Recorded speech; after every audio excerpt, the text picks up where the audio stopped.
Hello, hello, hello, and welcome to Macca in Your Attic, a Paul or Nothing spin-off show where the guest always shows me their junk. We're going to go through and sift through the tit and the tat today and dust off the cobwebs of my guests' 5 Macca items, maybe rare, valuable, sentimental, or just, kind of cool and interesting, hopefully, at least. As always, hit me up on the email, paulmccartneypod@gmail.com. Hit me up on the Twitter @McCartneypod if you want to be on the show or if you just want to say hi. Today, I am joined by someone whose name immediately caught my eye when I saw them on Instagram and whose channel I've really been enjoying going through the past couple of days. His content and demeanor made me realize he'd be perfect for this show, really. And I know we're going to have a great time. And you know what? Us smaller channels need to stick together, really, when nothing is real and your own personal Beatles are just storming the charts and everyone else but us seems to be having Peter Jackson as a personal guest. But whatever, I'm not a bitter person. Everyone, please welcome Mr. Broadstreet, aka Edward Crawford. Ed, welcome to the show. How you doing, my friend? Sam, awesome to be on. Thank you so much for having me. You're right, us smaller channels do have to stick together. So hopefully I'll have more than 4 people, viewing this one. But awesome, man. No, I'm doing good. I got some, I think, good memorabilia today. But yeah, we'll go ahead and get started. So lead the way, and we'll Awesome. carry on. So let's start off with the same question I ask everyone. When did you first get into the Beatles? And more importantly, when did you start collecting their and the solo memorabilia? Oh man, probably.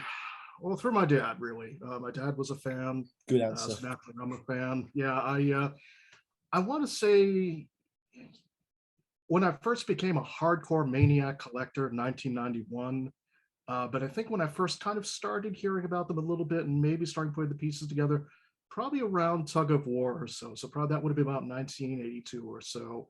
And I first kind of started getting an idea of, okay, this is kind of who they are. But really, it was my first concert, July 4th, 1990, RFK Stadium, seeing Paul McCartney in concert.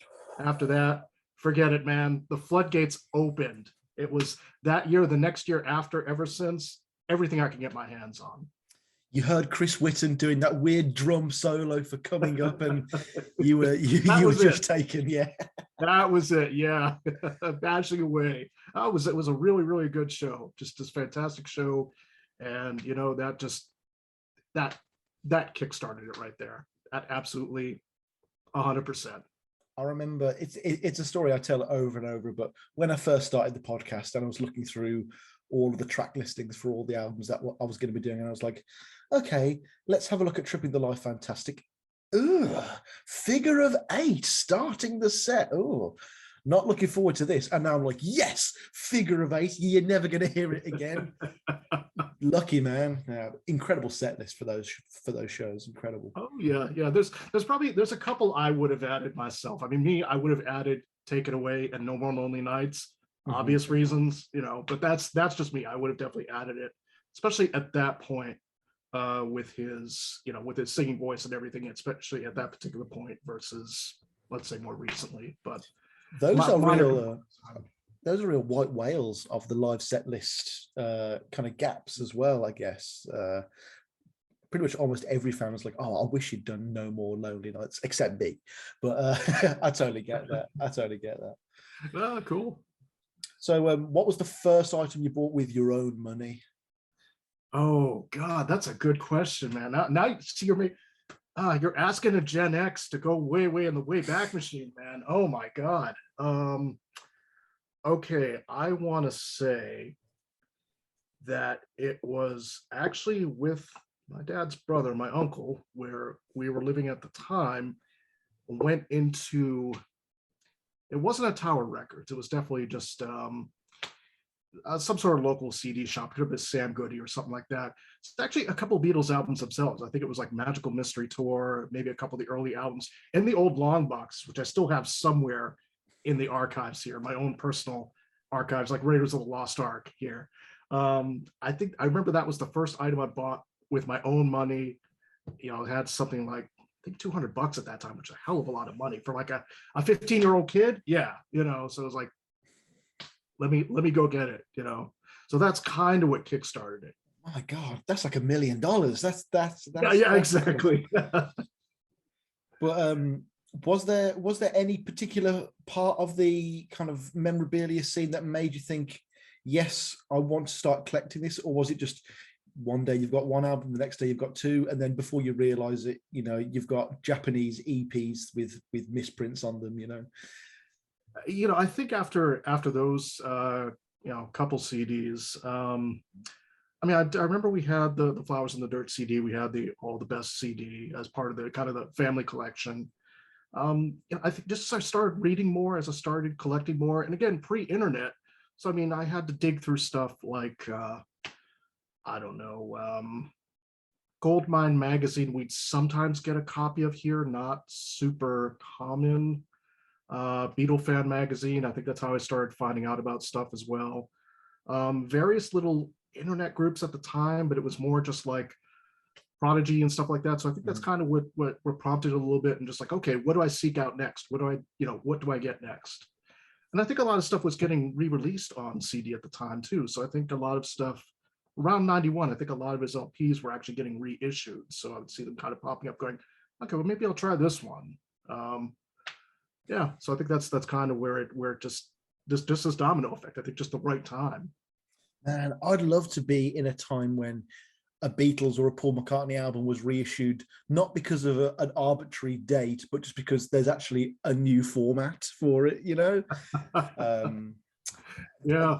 Shan't ever happen again. I think downloading is just here to stay as the dominant art form, really. But, you know, we are living in the vinyl revival, which is the exciting time to be in. And I guess you know, there's just a lot of product out there right now. Some may say too much. Do you wish there was a little bit more of a spaced out release between the Harrison estate, the Lennon estate, the McCartney estate, the Beatles stuff?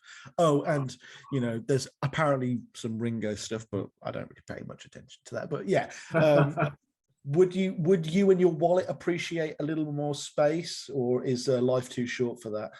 I think life's too short. Although the funny thing is, for me, there's a couple things that have been released in the past couple of years I don't even have yet. Funny enough, I'll give two examples. Abbey Road, favorite album, right up here. Don't have the box set yet. You know, it's just one of those things where I just want them to release it. I want to be able to get it right away, but you know, yeah, my budget says, you know, I've actually got to eat. Oh my God, and pay bills.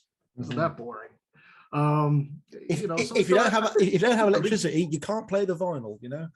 Yeah, exactly. No lights, no electricity, nothing. Oh man. But no, I mean, I'd just love to see floodgates open. I mean, I don't think the market for a lot of fans, I mean, for example, okay, Gen X, we're now coming into our 40s on up. You know, the main market of the boomers getting older and passing away in some cases. I mean, I think release the floodgates, just release it all, put it all out there, and then let people decide as their budget decides. No, I want it all. No, it is true. Like it does make you wonder if in 20 years you're still going to see the headlines of "Let It Be" gets to #1 on the album charts. You know, what you know, it is nice that all still happens, really.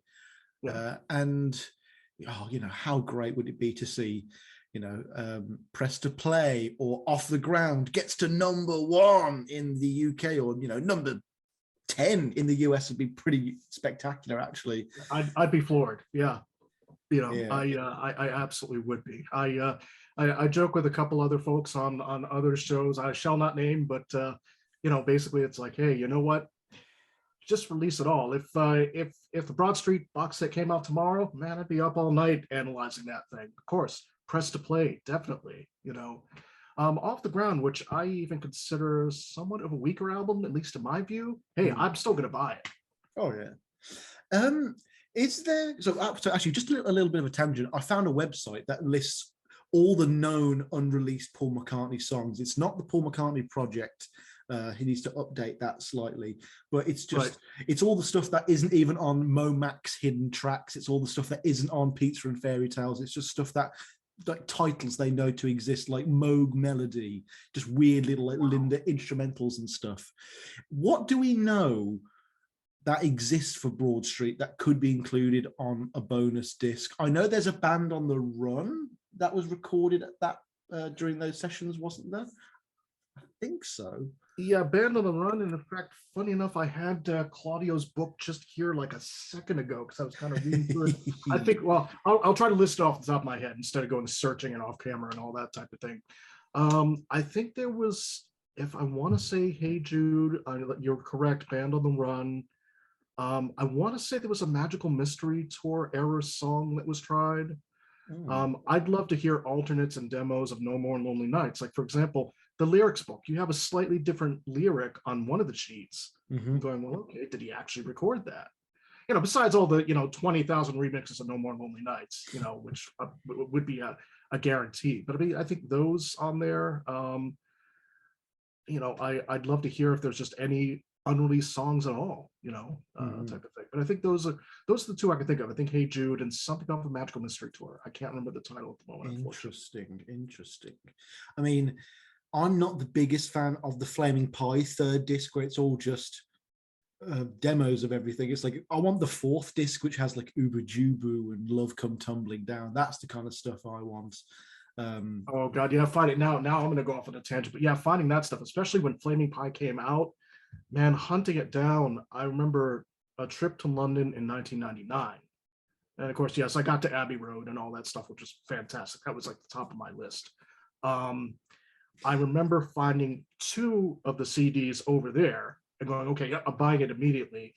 But yeah, to have all that in one package is very nice. And I'm glad they didn't do the Ubu Jubu theme. They just did it for once, and then they've got all the other shows, all the other content across the disc without repeating the theme, just my own personal thing. But yeah, I mean, just to have it all in one. But I enjoy some of the variations. I mean, that's part of the thrill of the hunt. I think there was one day where I probably skipped a college class. I'm pretty sure I did, to drive to a place in Maryland. I was living in the Virginia, DC area at the time. To go up for like an hour drive. They were only open on Mondays and Tuesdays for some reason. The rest of the time, they just did mail order.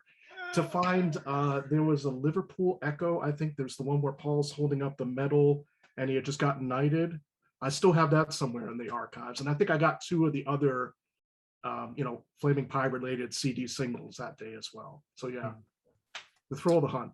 Oh, dude, like, people are complaining about all the variations of McCartney 3 and stuff, but he was doing that with Flaming Pie. It's Young Boy version 1, Young Boy version 2, Beautiful Night version 1, Beautiful Night version 2. And it's all just to get different Ubu Jubus. That's genius. It's not even, there might be a slight cover variation as well, but there is no length to what we will go to make sure we've gotten everything.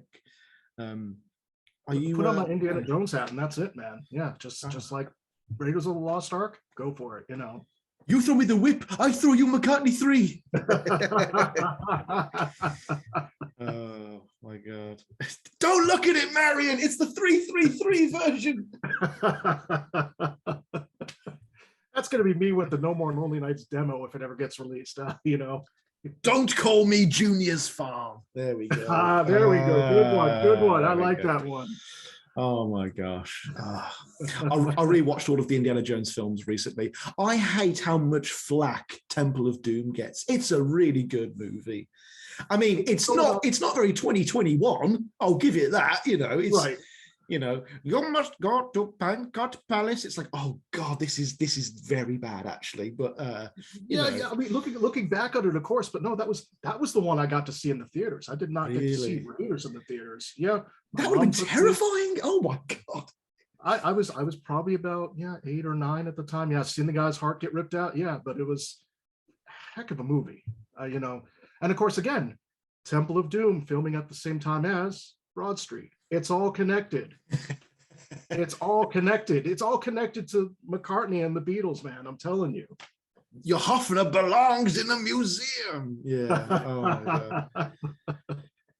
I'd love there to be a movie about the making of Broadstreet, like maybe like not with Paul as the main character, but like that Mr. Rogers film, A Beautiful Day in the Neighborhood with Tom Hanks. Yep, I haven't seen it. But yeah, it's like Tom Hanks was nominated for Best Supporting Actor. Like he's not the main character; he just kind of comes in and does these amazing scenes. That would be the way to do it, and the main character would be maybe like the screenwriter or the director, just trying to wrangle something together.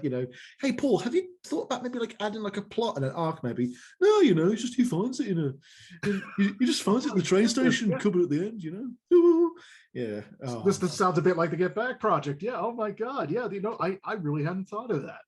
That would actually be pretty cool. Peter Jackson's Give My Regards to Broadstreet, and I would be first in line for that. But reasons. And he's got Andy Serkis doing the mocap for Paul McCartney. Yeah, excellent. Oh my God, yeah. Yeah. Now, if this spoils any of your items, please don't mention them. But of course, your alias is Mr. Broadstreet, and yes. I need to ask, what are some must-have Broadstreet-based items for every Paul McCartney collection?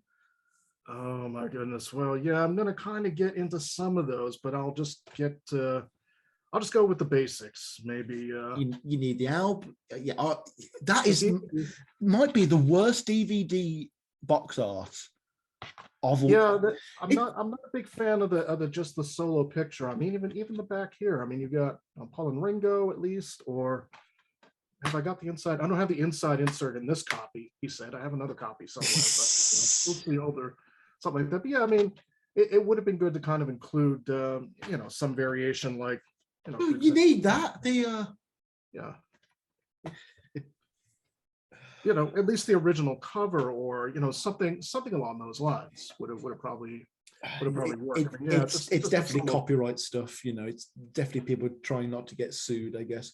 What's a free licensed image of Paul McCartney we have lying around? Oh, it's just this floating black Bohemian Rhapsody style head. Yeah, now that I look at it, it kind of does look a little, sorry, the light's kind of catching it, but yeah, it kind of does have that yeah, it does look like from Bohemian Rhapsody. Scaramouche, yeah. I know. So I guess you need the vinyl, you need the cassette. I've got both of them. Everyone seems to have the stand that was in the shops at the time. Everyone's got one of them but me. No, actually, not yet. My budget, as I'm working through my budget, I'm planning to get one of those. I know there's the tape stand. I think there's an LP stand out there. It must be. I would say at the very least, the Capitol CD, the Columbia CD I do have. I have a sealed version somewhere of the Columbia CD.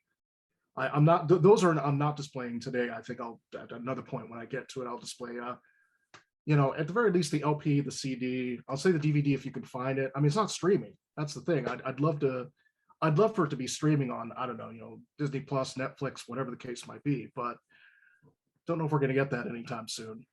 It has to be on Disney Plus. We need all the Beatles media on one platform.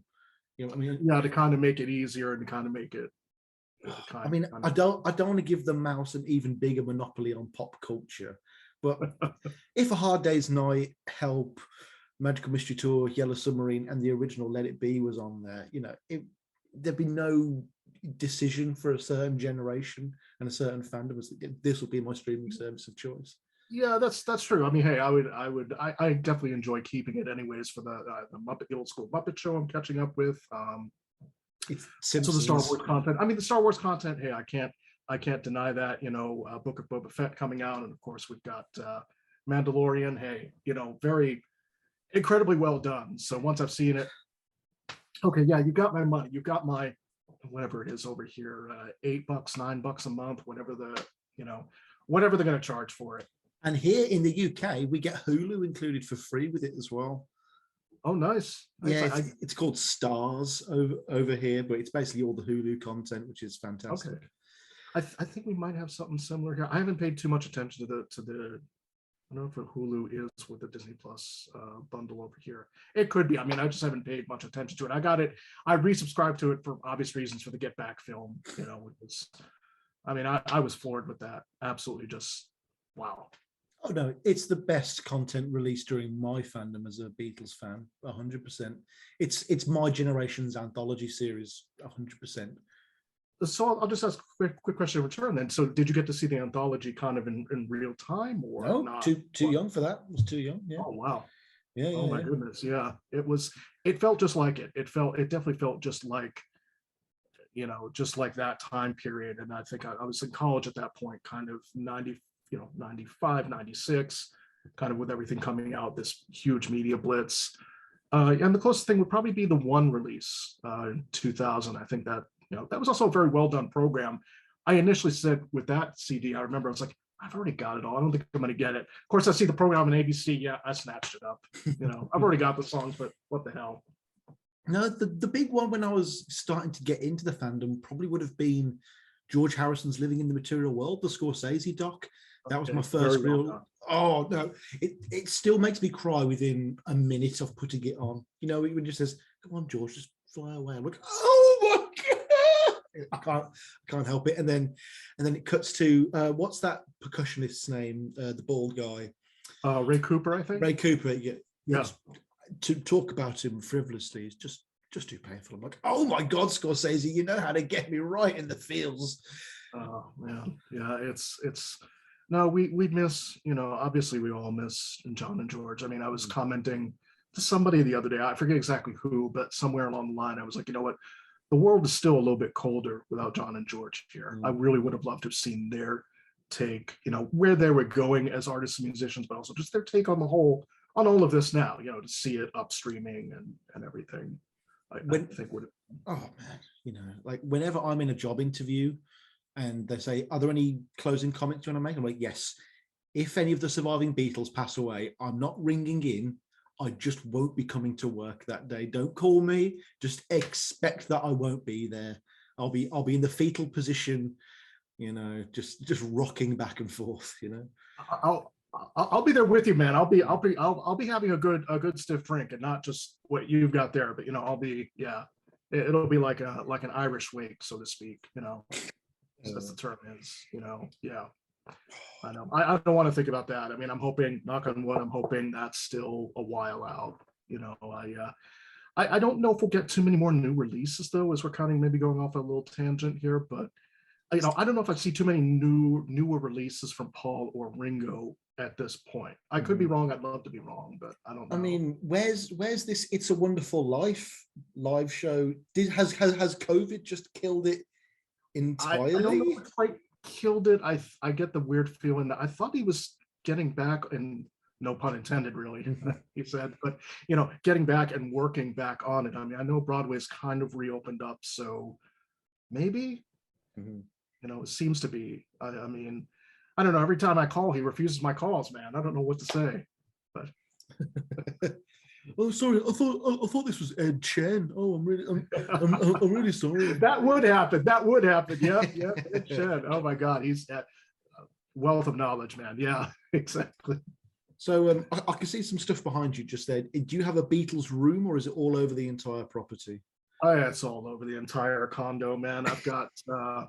I mean, this is kind of my filming background here. So, like, right here is my dining room table, although I usually eat by the TV. But basically, this I recently just got off of eBay. It was already framed like that because Broadstreet. The Imagine up there, right as I'm pointing, you can see on the camera. I think my mom got that from me when I was 15 or 16. It was service merchandise, which no longer exists here, but they basically had they had little collectible stuff like that. So that's the Imagine gold plated disc. Obviously not the award itself, or it'd be worth a heck of a lot more money.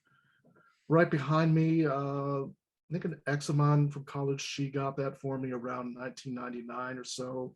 It's the ultimate college poster, except for generic Rastafarian marijuana poster and Jimi Hendrix. Yeah. Yes. And this one right behind my right shoulder, I can't quite remember where I got it, to be honest with you. It's somewhere along the line. It could have been a yard sale. That's the 1965 Beatles, June 30th, 1965. So I've kind of got all the time periods represented. I think that's why I like filming from here. Then the Abbey Road sign right there. Are you one of the guys that stole the original sign then? Did you get that while you're in London? I cannot say I did, although speaking of original signs, if I don't trip all over myself, I'll add this as a little bonus. It's right off camera here, so pardon me as I'm flashing the Beatles shirt, of course. It's not an official episode unless someone goes off camera. Oh wow, excellent. Except it's not the original sign. It was basically bought in a souvenir store kind of close by. But yeah, I was very surprised when I saw it. I mean, minus this, I'm looking at all the street signs over there going, oh my God, yeah, that's what the street signs look like. So this is from a souvenir. I did not get it. I didn't steal it, but I did graffiti on the Abbey Road wall because everybody does, and they paint over it every week, is it? Every other week? I don't know. Something like that, yeah. No, I did the same at Strawberry Fields as well. It's basically, I think the graffiti is actually keeping the masonry together at this point. I think we'd actually now when I think Strawberry Fields, I'm thinking New York City, but I forget that the actual Strawberry Fields you've been to. Yeah, the actual building's not there anymore, but the gates are still there, and it's a must visit spot, really. At some point, if you obviously haven't been, Strawberry Fields in New York City, the Dakota, all that area, highly recommend. Even though, I think when I first visited in '95, people seemed a little bit more kind of quiet and reflective, and I think now it's become a little bit more touristy. But even despite that, I still recommend. I still highly recommend it. No, I mean, the urge to stand in a wide leg position and shout "John Lennon" like that as someone's walking up the steps would probably be too much for me, and I'd be tackled to the ground immediately. I remember reading that like isn't the last thing John said on that day like "I'm John Lennon, help me," or is it "I'm John Lennon and I've been shot"? It's something along those lines. Yeah. I mean, you got to think it's a horrifying thing. I mean, first of all, you see pictures of him. I mean, he's 135 pounds soaking wet at that point in his life.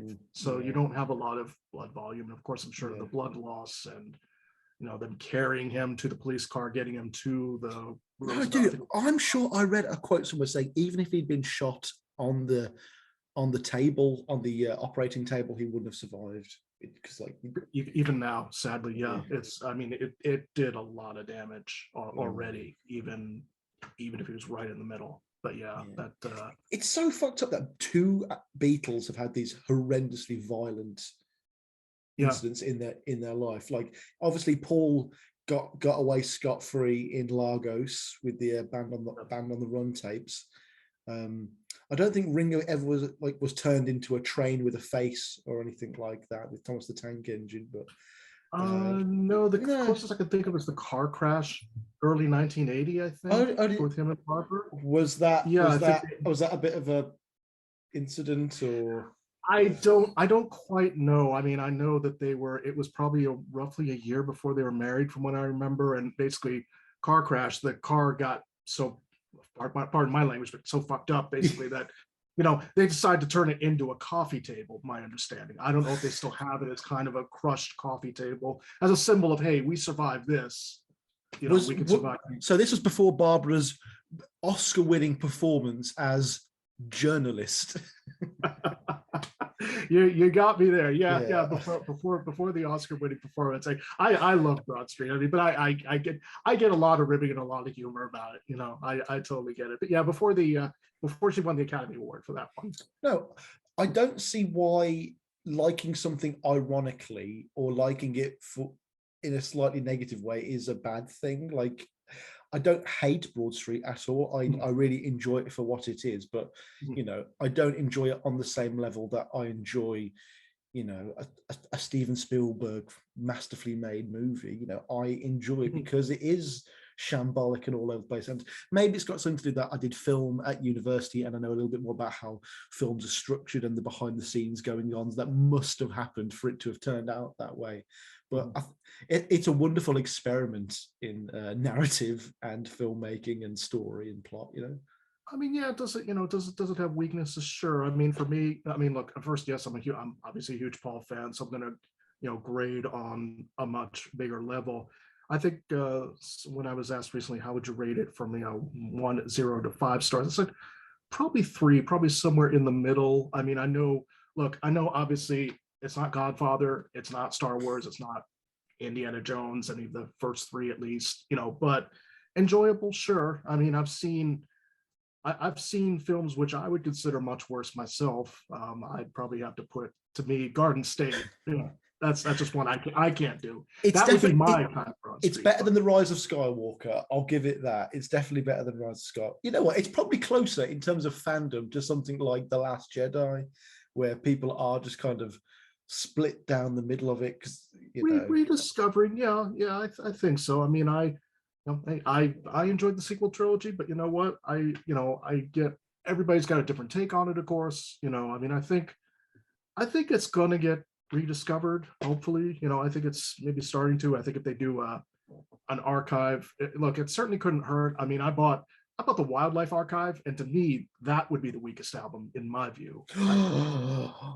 Wildlife is so good. Wildlife is amazing. It's amazing. You know what? I different takes. I know, but Oh wait, did the camera just go off? No, I mean, the only thing that would make Wildlife any better would be, and this is something Paul does so often when he improves a song live, when he takes it on tour. He doesn't really do it nowadays, but he always slightly changed some things back in the day. And it's that coda in the live version of Wildlife with Wings Over Europe, where they go, ooh, ooh, ooh, and they just add that little bit to it. That for me would have made the album even better. Maybe chuck on something like I don't know, just some like a 50s standard on there, just to kind of beef out the runtime a little bit like that. But yeah. So besides Love Is Strange, you probably would have done like another kind of I mean, not Long Tall Sally, obviously, but something like Long Tall Sally, definitely. Maybe just like that ended up on those early Wings tours, Well, yeah, a lot of rock and roll standards. I mean, even like with the Get Back, even with rewalking the Get Back. Half a pound of grease paint. Chuck half a pound of grease paint. Yeah. Half of it. Like the cigar, like kind of right in the side of his mouth there, perfect. I think, a lot of good rock and roll standards in that too. I mean, think about it. What, that was maybe 10 to 12 years before they were filming that, so that would have still been relatively current in their minds. I could see it. I mean, me, I don't know. I'm a big defender of Broadstreet the album, but yeah, I mean, Wildlife. It's funny you say that, because I guess you're coming at it from a much different perspective. For me, no, it never quite caught on with me, and purely subjective. You know what? If people love it, awesome. That's the thing about being a fan. I think of specifically McCartney, but anything that you come at it with such different perspectives and go, yeah, this is my favorite, or this is not because of this, that, the other thing, because of a personal connection. I get it. I want to meet someone that doesn't like Ram and Band on the Run and pick their brain, though. You know what I mean? It's gonna impossible not to like either. I mean, I think Ram, very good album. I think Band on the Run, yeah, it's going to be an essential album. A little bit of fatigue. I mean, I think maybe for hardcore fans with Band on the Run, but again, that's there's a reason it's considered a great essential album. Of course, I get it. You know what? Really can't pick a weak song. I mean, I could probably maybe pick a weaker song among those songs, but even then, you're batting a pretty good average if you've got that set of songs on an album. Oh yeah, Ram for me, something like Smile Away is probably the go-to weaker track on that album. But with Band on the Run, I really can't pick one, because I know that I'm a bit bored of Jet, and it's that kind of McCartney that I don't particularly like. But I know that I would be in the massive minority when it comes to that. And I don't think there is an obvious weak track on it at all. I mean, every single episode of my podcast has ended with no words. Like it's a real personal favorite of mine. A great song. I think Mammonia might be, but even then, it's just one that never quite caught on with me. I mean, it's wonderfully constructed, you know, great singing. I can't deny that. But I think, you know, besides that, if that's your weakest track, in my view, if I had to pick one, and you're only going up from there, you're doing pretty good. You're doing amazing. Yeah, you know, 1985 would probably be the favorite. I'm pretty sure that was on my top, you know, 20 somewhere with the McCartney songs. But yeah, I mean, you know, that's just a killer track. And Band on the Run, you can't deny it, no matter how many times we've heard it on classic rock radio here, which I think you get a little too formula driven. I think no matter how many times Dave Grohl sings it, yeah, I get that. Yeah. Oh man, yeah, it's you know, yeah, I'm you know what, I can't fault either of those albums. I mean, I don't know, for me, like my go-to would probably be Back to the Egg as far as a Wings album. I love that kind of new wave, you know, sound to it. Okay. Yeah, you know, again, different strokes for different folks, but yeah, you know. Where's Cage on that album? Why is Cage not on that album, Ed? Oh, yeah, that would have been a good track. I say Night Out, but no, Night Out is more Red Rose Speedway, and that's already been released anyways. I mean, take off Million Miles and After the Ball and put on Did We Meet Somewhere Before? You know, good track, yeah. Cage would be good on there. There's a whole set of 1977 demos I have somewhere off of the Orange record label from way back when. I've got somewhere in the collection. He's already, you know, doing demos for stuff like, you know, Super Big Heat Wave, it's labeled on the album, which would become Old I Am Sir, you know, that type of thing. So just kind of interested to hear that. Something like that would be great on a Back to the Egg set if we do get that next year. I don't know. I mean, are we going to get it soon, or is it just going to be keep delaying? As long as we eventually get Water Spout on the London Town one, that's all I really care. I need that on official vinyl. I've got it on a fake little bootleg, but I need it in that high def, you know. Oh my gosh. Just the McCartney song that got away, that one partner that you just will always think about forever. It could have been on All the Best, but fate intervened at the last minute, you know. Put that on there. Put Back on My Feet on All the Best. Put those two on there as brand new tracks. I don't really understand the whole reasoning where he said in some sort of interview, well, the record execs really didn't think you're Paul fucking McCartney, for God's sakes. You know, I'm sure you could have more than enough say at that point in your career where if you wanted to put two new tracks on the album, they would have done it.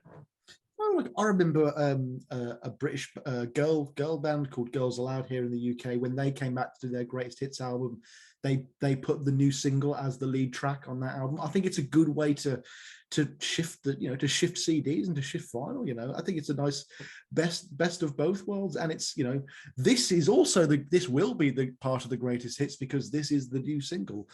I mean, I definitely think Back on My Feet has a lot more staying power than Once Upon a Long Ago. Yeah. I you know, Once Upon a Long Ago, great song, no doubt about it. But yeah, Back on My Feet would be the one I would have gone with, you know. And hey, put Water Spout on there. You've already got all the other greatest hits from between 1978, 79 up to 84.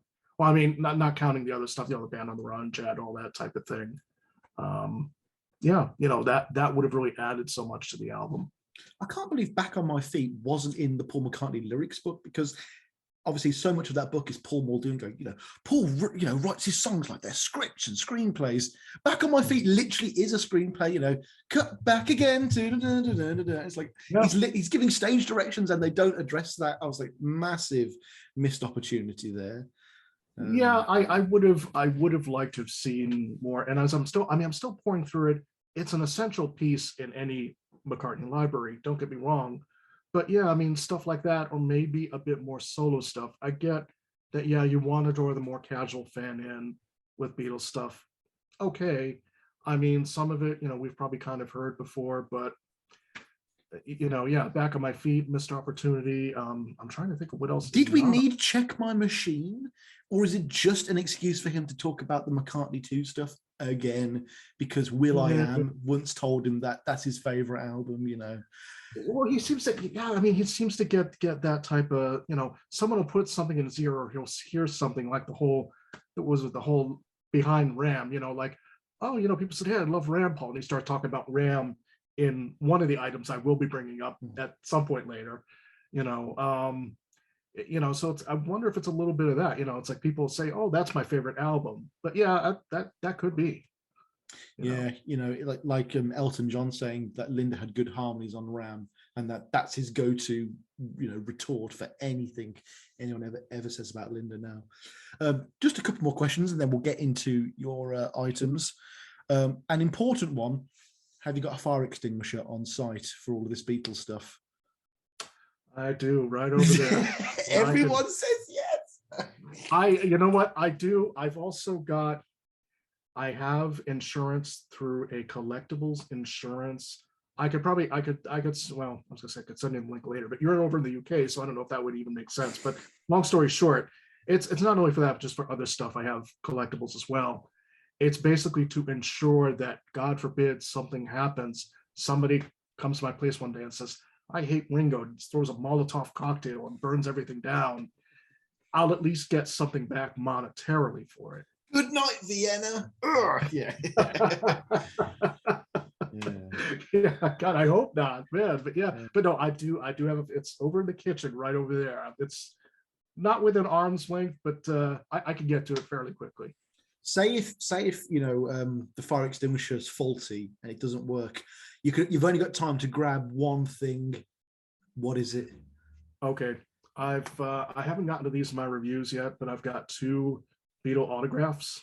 So the Tash and McCartney book and the Genesis book by Ringo, they're in a bin over in my other, what I do call the Beatles room. It's all the Beatles room here, really. I'm running in, I'm grabbing that, I'm dragging that out. That's it. I'm grabbing that whole bin. That's probably the item I want to save.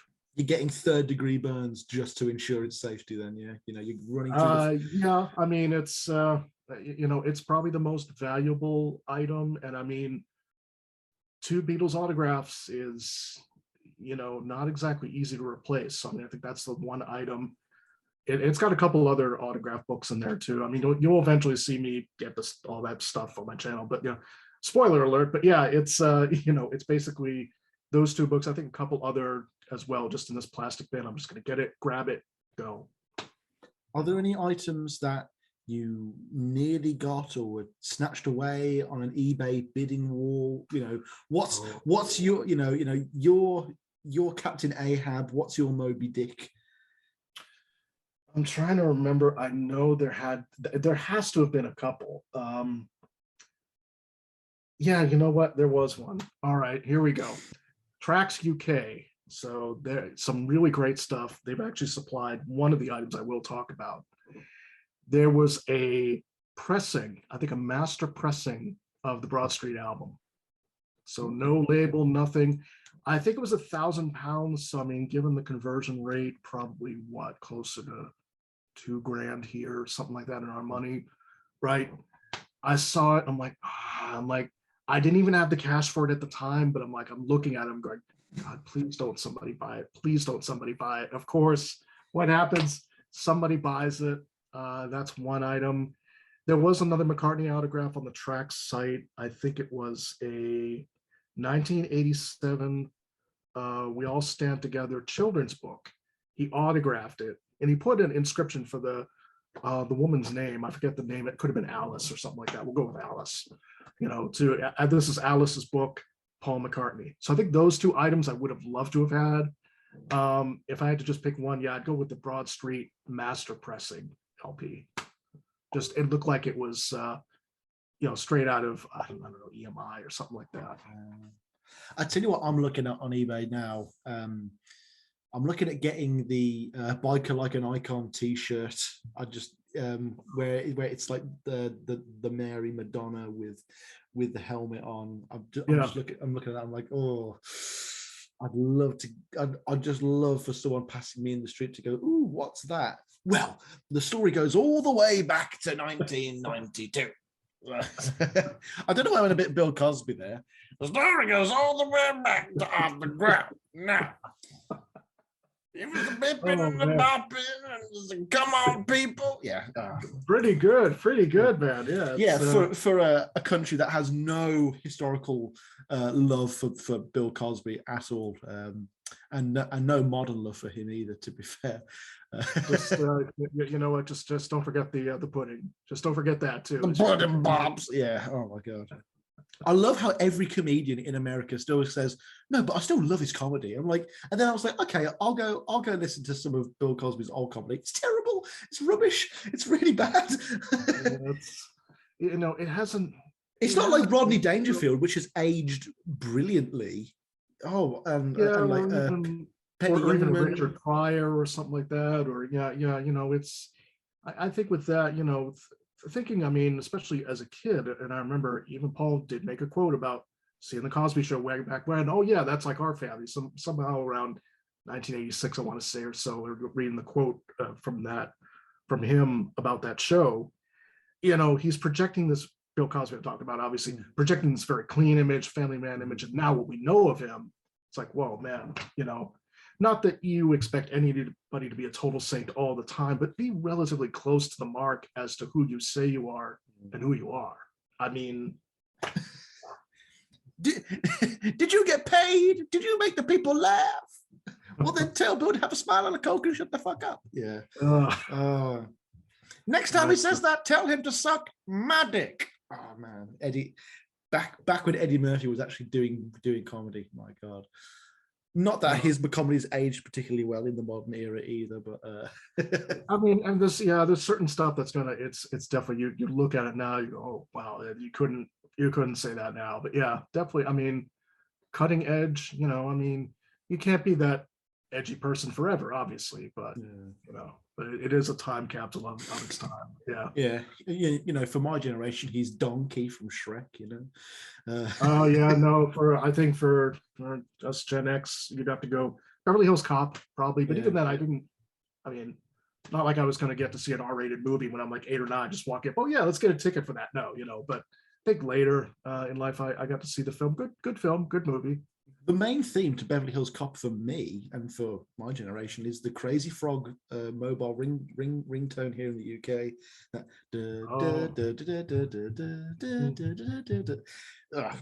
Awful part of British pop culture history. You couldn't move for the Crazy Frog. Back in the innocent youth of the internet. Yeah, hard to believe the internet had an innocent youth. I know. My God, man. Oh. Right, enough chit chat. Let's get down to brass tacks. Let's go through your attic. Let's pull down the ladder, climb up, get rid of the dust, the cobwebs. Yeah, get the dust out, get the flashlight out. All right, short round. Oh my gosh. I'd hate to do this with like John Wayne Gacy or something like that, where it's like, please do not show me your attic. Actually, do not show me the crawl space. I do not actually. Funny. I'm on the first floor of a condo, so really no attic to speak of. Yeah. Oh well, that answers one of the questions I should have asked earlier. This hasn't come from an actual attic. That's fair enough. Yeah, exactly. No, this has just been. This has just been stuff I have, stored around. So a little spoiler, just a couple little quick items. And you asked about some of the items. So obviously, DVD I've got right here, out of print. Bought that the week of April 2004. Who made that? What's the company that made that? 20th Century Fox. Oh, so it's official. It's not like a bootleg. No, it really is an official. Right there. Yeah, it's got the trailer. Yeah. Now, every time I hear that, obviously I'm thinking Star Wars. I mean, that's the go-to. Yeah. And then you see Lucasfilm with that green text come up. And that green, yeah. Oh, I know. and then it's like it's the crawl text, but it's like the Broadstreet, Harry's lost the tapes. Yeah. We're going to be stuck in London till Boxing Day. I know. Yeah. You know what? We could somebody should do a fan version of that. If somebody hasn't already. Or it's just, I can wait another day. Even better. Oh my God. Yeah. Oh man. I can't. I that. I don't know if I'm going to get through the rest of this. I love this, man. That is a fantastic idea. It's got so full screen, widescreen versions. Oh no, dude! I love a DVD where the bonus features are pathetic. It's like interactive menu. That's one of the features. Like, no, that's just a DVD. It'd be like cinematic trailer and then nothing else. I'm like, that's my kind of DVD. You would So, love this then. That's exactly yeah, what it has. Just yeah. the US trailer, the UK trailer, not that there's much difference between the two. The guy announcing the trailer, I used to think it was Don LaFontaine, but I heard off of IMDb back when you could actually do messages on IMDb and forums. Somebody said no, it wasn't Don LaFontaine. It was somebody else who kind of did a lot of voiceovers for the 80s. You know, the music, the excitement, you know, something like that. You know, the mystery as you see the trailer, which I'm sure people will see it up on YouTube or whatnot. But you know, we got this. I bought this in '96, so this is the '96 VHS version right here. That's way better. That's much better. Yeah, I mean, something like this, something like this would have been as part of the 20th Century Fox selections. I don't have the UK tape version. I think that's the one I'm missing. But yeah, something like that would have made a good, decent cover. It's so clear from these covers that there's not iconic imagery from the film to put on a cover. Something that's... I mean, you do get, right on the bottom, you do get the, he's sitting at Broadstreet Station. So, I mean, something along this lines. Okay, so you got the 96. Silly love songs, that sequence maybe. Could you put that, or would people think it's Cats? Oh yeah, people might think it's Cats, and that's I've heard stories. Never seen the film myself. I don't think I have a desire to either, but that's just me. That's just my take on it. Here's the original VHS from 1984, 1985. Even better. Yeah, I mean, you got the demo rights there. That image of Paul, that's iconic for me. That just that white face, that pink background with the purple. I love it. You got the background description. You got warehouse sequence, which is my favorite sequence out of the whole film. A musical mystery, a song-filled search. I think I got this for like maybe $5, if not less. I mean, $29.98. Now, growing up, there was also Beta. Never had a Beta player, but of course had to get the Beta tape as well. So got the Beta tape variant. Dead formats. Now we're talking. Is there a laser disc of Broadstreet? There is. I should have brought that out. Actually, I do have it. I should have brought that out as part of my memorabilia. But yeah, I have the Laserdisc. Never had a Laserdisc player, but of course I have to buy the Laserdisc itself. So and there's no Blu-ray of Broadstreet. That'd be good. Not yet. I mean, I don't think that's going to quite come out unless they decide some sort of archive release. I don't know. But yeah, no Blu-ray. The closest we have is the DVD. Again, no streaming, nothing like that. But a Blu-ray would be nice, at least a picture upgrade. Give us a South Bank show as something as an extra bonus feature on the Blu-ray. Have Paul do some sort of commentary or something. I mean, I don't know. Have Ringo do a commentary. Have anybody do a commentary that could do it. Paul's commentary soon go, oh yeah, I remember that. It was a good day. Yeah. That's when I got the McCartney years. That's what kind of, when I listened to the commentaries, that's what kind of subtracted a little bit for me. Because I mean, I remember one commentary for was it the Waterfalls video? Oh yeah, it was parting my hair in a different style. It's like, really, that's what you've got to say on the video? More. Tell us a little bit more. I was high when I did that shot. Oh yeah, I tripped over something when I did that shot. Oh, I remember composing this. Was a nice sunny day. Mm-hmm. Something along those lines. Give us a little bit more than just my hair was a different style. Well, yeah, we can see that. Yeah, it's not exactly John Carpenter and Kurt Russell doing the commentary for Big Trouble in Little China, where they're just laughing and reminiscing and great movie, or Escape from New York, or even Escape from LA. I'll give you it has some the surfing scene. I can't do it. I think it's a good Snake Plissken film. I mean, yeah, Escape from New York is the better film, but I'd love to see him reprise the character. I love that LA just ends with him just does he blow up the earth, or does he blow up LA or something like that? Just welcome to the human race. He clicks off a button. He enters the 666 code, and that shuts the entire planet down. Oh, yeah. One side can't win, the other side can't win. You figure it out. Fade to black. That's a pretty cool ending. Yeah, that's maybe do a special Lucas type of cut with Snake Plissken in Give My Regards to Broadstreet. Do sort of a Lucasfilm edit of that. Do a mashup. Snake, do you know the tapes are? Surf's up, Snake. Oh my God. Oh man. Well, I've No, got no, the thing meets give my regards to Broadstreet. Harry's got the tapes. God. Oh, that would oh yeah. That'd be a moment. Oh my God. Oh man. Ringo's trying to find his brushes and a flamethrower, you know. It's,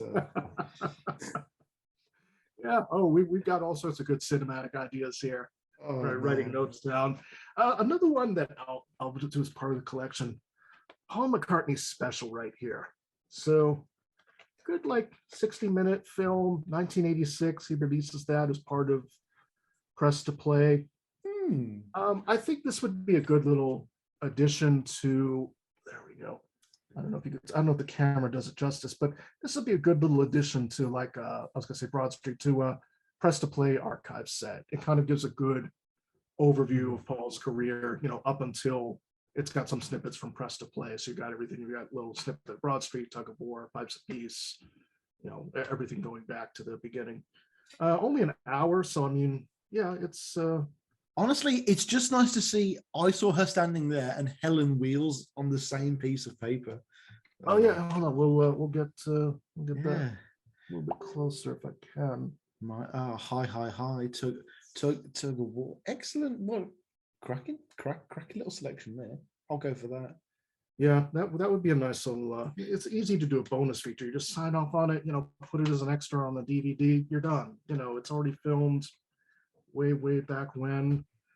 Let's see, my next item. Oh my God. Now this. All right, this is what did it for me. July 4th, 1990, as I said, RFK Stadium. I'm 14 years old. My dad got tickets at work, and he has the same name as I do. We both just have different middle initials. Long story short. Oh, so you are literally Junior. Oh my gosh. Just about. Only different middle name. That's the only difference. Don't call me Junior. Oh yeah, exactly. Don't, man. Dad, don't call me Junior. That's so there was another guy with the same name that almost got the tickets if he would have played it cool. But yeah, because it's the same name. But my dad was like, no, he contacted the person and it was a surprise. So first item is, here's a ticket stub from. Oh man. Yeah, there we go. I think that's gonna show up a little better. Friends of the Earth as well. Excellent. Yeah, excellent. Friends of the Earth. It's a coupon for a local, probably long out of business by now, some sort of photo mat type of thing, or photo center. They had a big boost in 1990. Yeah, exactly. July 4th, 1990. He plays Happy Birthday as Happy Birthday to the US. So he played that as part of the set list. I remember that very well. 8:30 p.m. RFK Stadium, rain or shine, Friends of the Earth.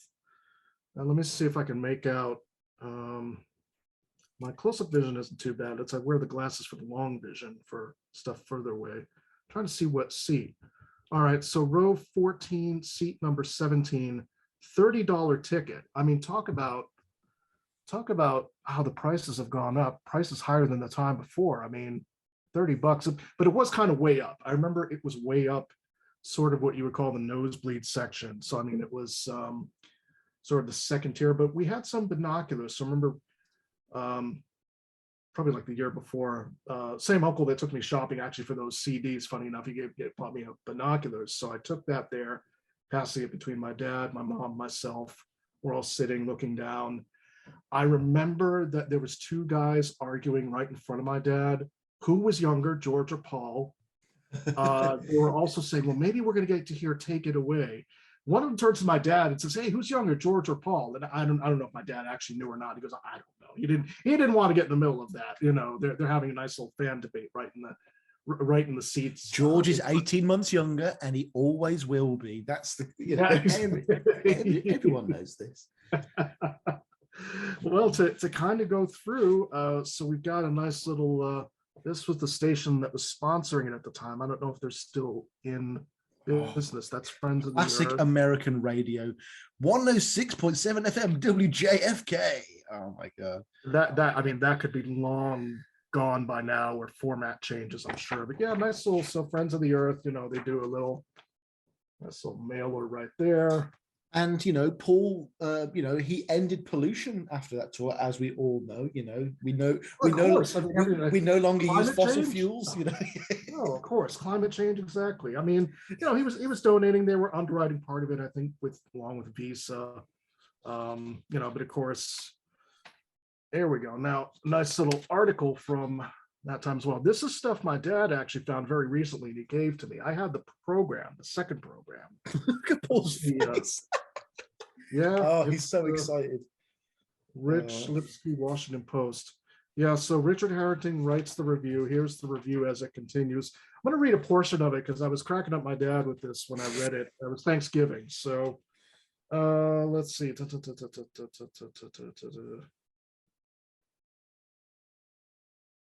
Oh, yeah, here we go. Off the second page. The newer songs didn't fare quite as well, though. My Brave Face and Put It There are quite delightful, the latter one of McCartney's best familial testimonies. However, these songs tended to make people sit down and often came across as promotion and what was otherwise a night of celebration. Okay, Boomer.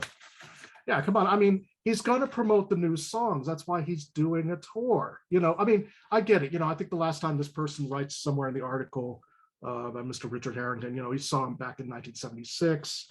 They talk about in the article, it may be a great time to see him because based on the last wait, put a follow-up McCartney tour sometime in the early 2000s, say when he's 64, this may be a great time to catch him. Kind of right and kind of wrong. I mean, we know he did the Off the Ground tour, so I mean, only a couple years later, but you obviously couldn't predict the future that far in advance. But no one said during Wings Over America, oh, there's too many songs from Venus and Mars on this tour. Every song was once a new song. This is what I don't quite get. I mean, okay, you're going to go for the hits. Yeah, you want to go for some of the greatest hits. I won't fault you for that, but give the new songs a chance, to quote John Lennon or to misquote him. But here we go. I've got, I'll show you a better copy. I got the McCartney tour book here. That's I got a little better copy right here. This is the second copy. I'm weird like that. I tend to keep second copies of stuff, and I've got the other two ticket stubs right here. Insert. I've got somehow a pre-printed article I was doing some research on Broadstreet, so I've got that stuck in there for some reason. The local library that was not included with the World Tour program, but yeah, let's go through. Oh God, let's go through some of the. Well, right here. I mean, you get Broadstreet right here. A little mention of it. Q magazine. I always enjoyed Q magazine.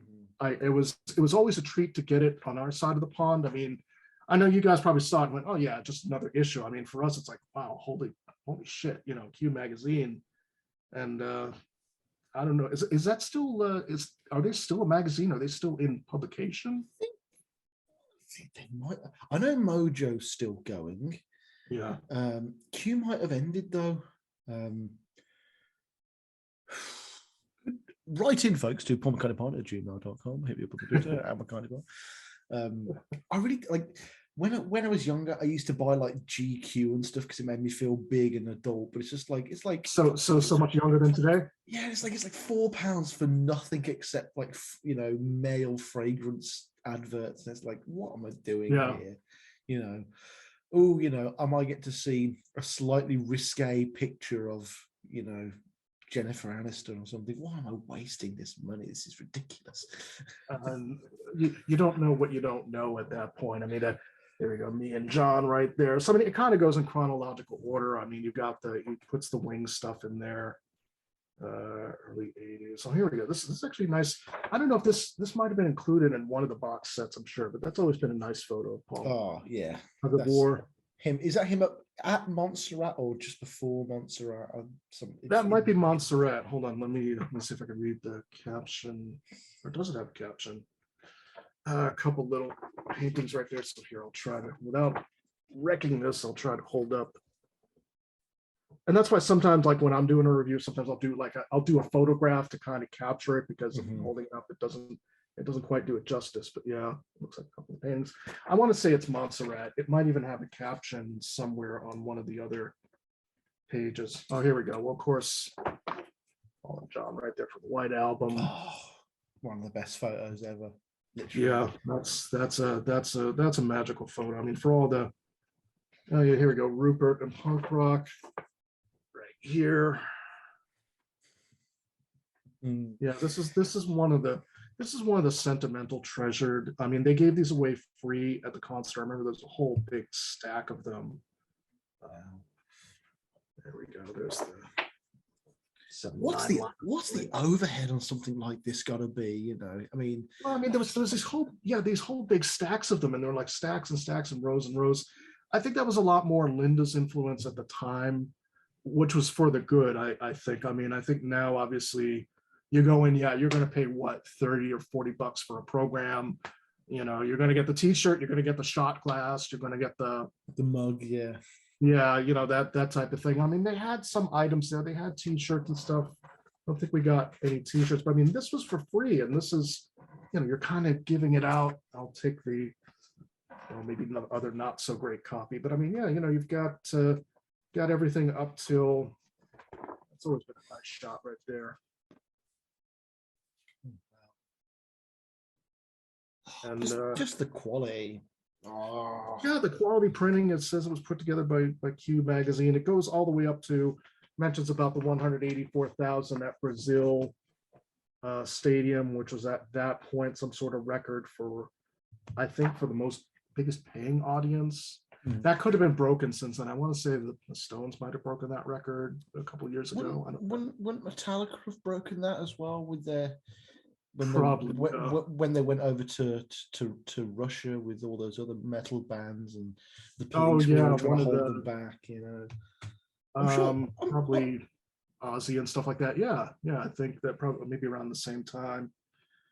I mean, I'm looking through. You got these great little there's little interviews right here. So you got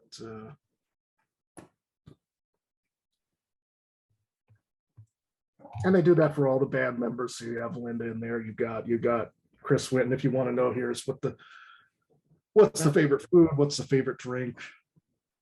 You know, it seems like there was such a different fandom whilst Linda was alive, because obviously she was Paul's biggest fan. And it's like the moment Linda passes, oh, Club Sandwich is gone.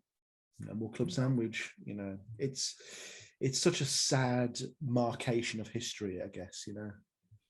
It is. It's you know, I didn't bring them out today specifically, but I do have a couple of the Broadstreet Club sandwiches because of course I would. So have I. Yeah. You've got the two, you know, and you've got. I mean, there's so many. I'd love to start collecting back too. I mean, you get every major release, and of course, it's the only way you really got the in-depth news at the time, because I mean, no internet to speak of. You don't have outside of the major publications. But yeah, that is a really good point with. You know, with Linda passing, I mean, that definitely was the end of a chapter, a pretty significant chapter. Yeah, you know, you could have had a Wings reunion without Denny, without any of them, but with no Linda, there was never going to be a Wings reunion either, you know.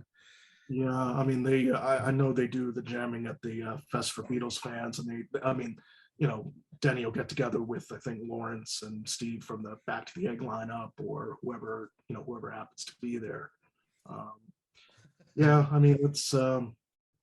And as far as Wings, I mean, I think it's Denny, maybe kind of Lawrence Juber carrying the torch now for Wings too. You know, yeah. With when I got to see some of his stuff during quarantine with Lawrence just playing the guitar. I mean, we were probably watching some of the same videos, like incredible stuff.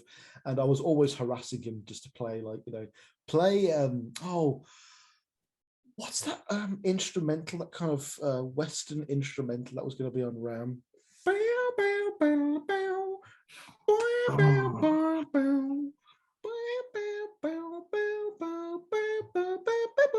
Maisie.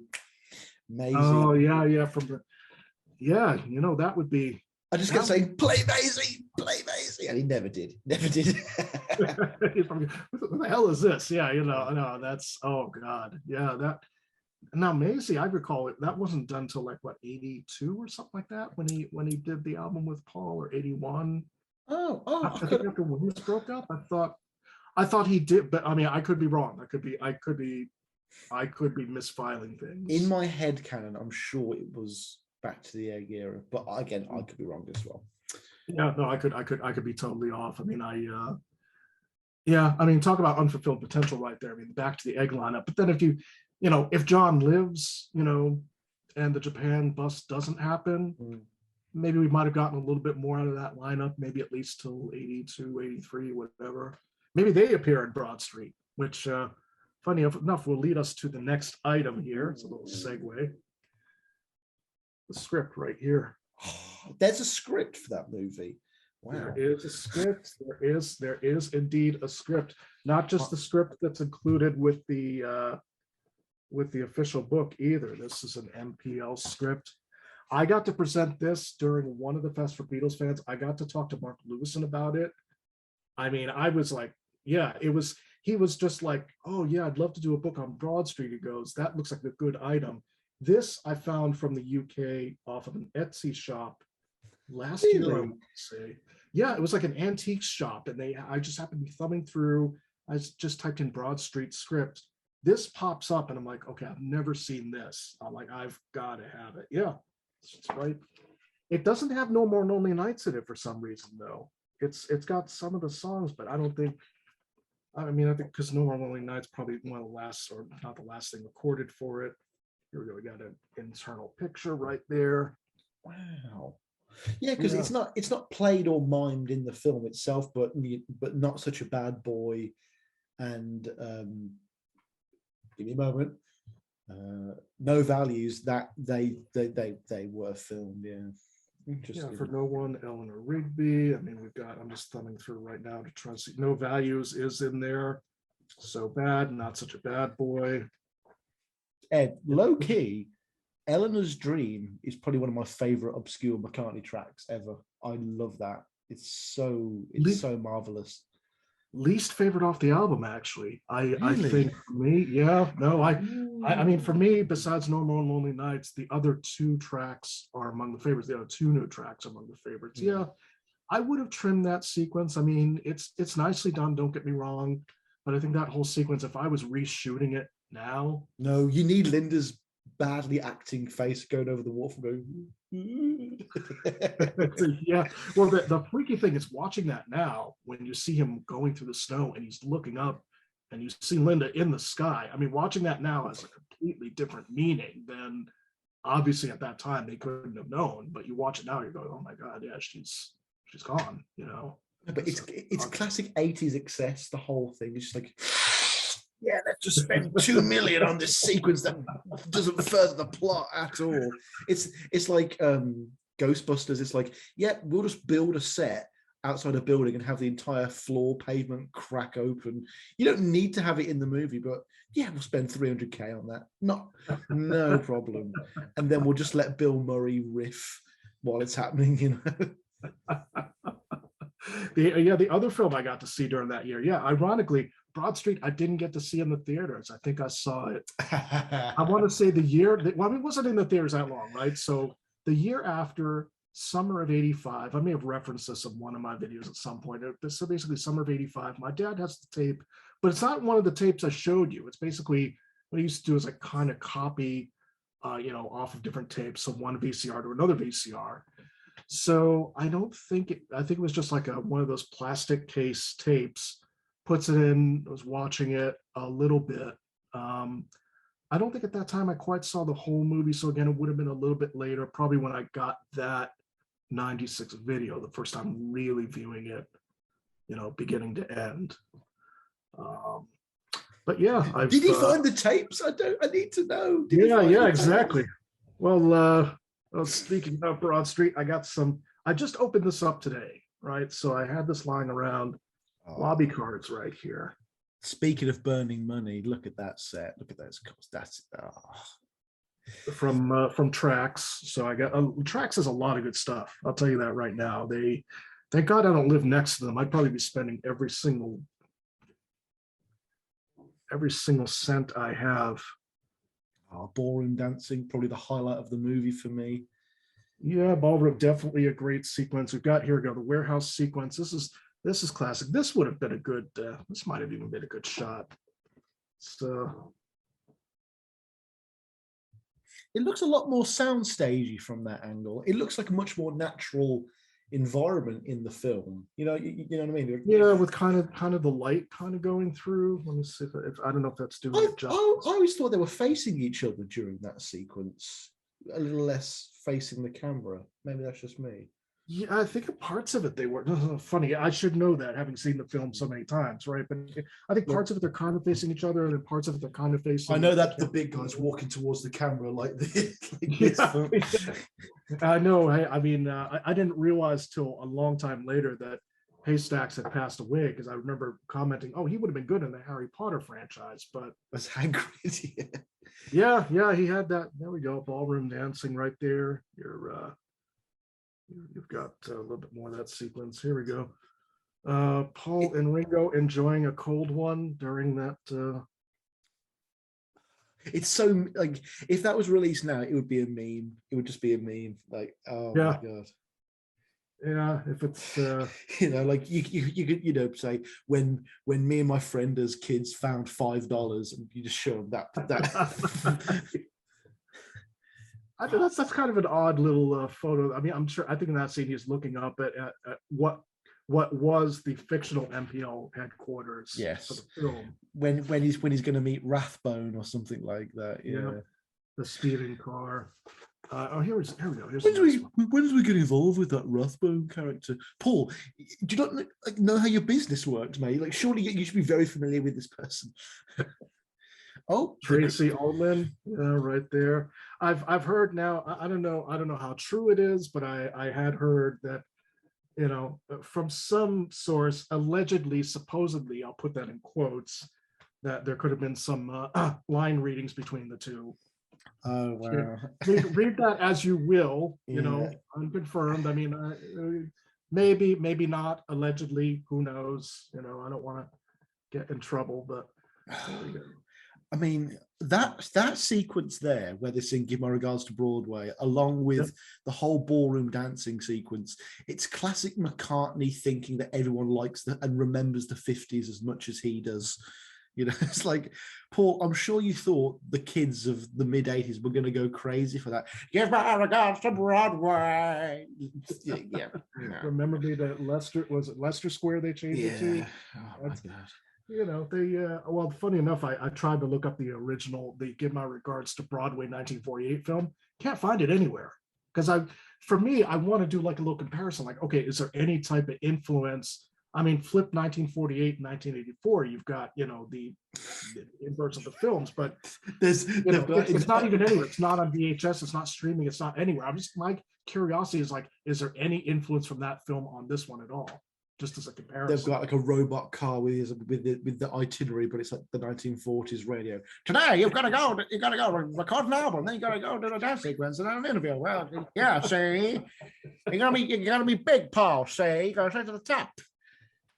A little bit of Edward G. Robinson there. I like that. Yeah. No, that is the best Chief Wiggum quote on The Simpsons. If you're Homer Simpson, I'm Edward G. Robinson. Yeah. Oh my goodness. Oh man, this has been a lot of fun. I've got two more items. Now, we want to talk about tapes. Well, they count as one item. So here we go. We've got the tapes right here. This is the broadcast tape right here. I'll give you. Oh, so is this what was shown on TV then, or size comparison? Yeah, this is. Wow. Here, let me open this up. Hold on. This I recently got off of eBay, but yeah, basically doesn't fit in my TV.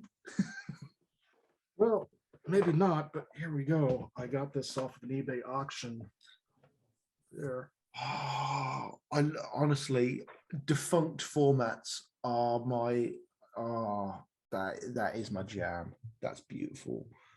Video cassette, 20th Century Fox, Beverly Hills, California. You know that bit in Get Back where they're like, every foot of tape's costing you £2, and they show those huge big EMI boxes of tape. Yeah, they broadcast this in, so apparently in two parts. I haven't done too much research on this, but it's marked on the side 2/3/87, so February 3rd, 1987. So for some reason, obviously broadcasting from, is this from LA? Hold on. You could stop a bullet with that. That's so big.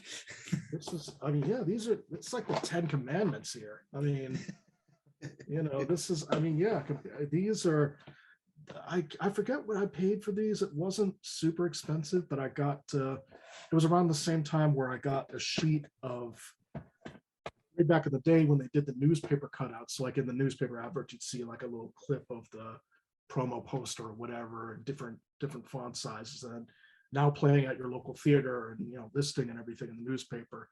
Around the same time, I didn't bring that today, but around the same time as when I saw these, I'm like, yeah, I'm gonna grab these suckers. So yeah, it's the official, That's so cool. I've never had anything like that on this show before. That's so cool. Well, I'm honored, man. This is awesome, man, to be able to, yeah. But I mean, this thing is solid, it's heavy, it's got some weight to it, and it's, if they put it in, now on the bottom of the date, I was writing 13087. I'm just trying to see if there is. See, I don't know if there's actually a studio name on this.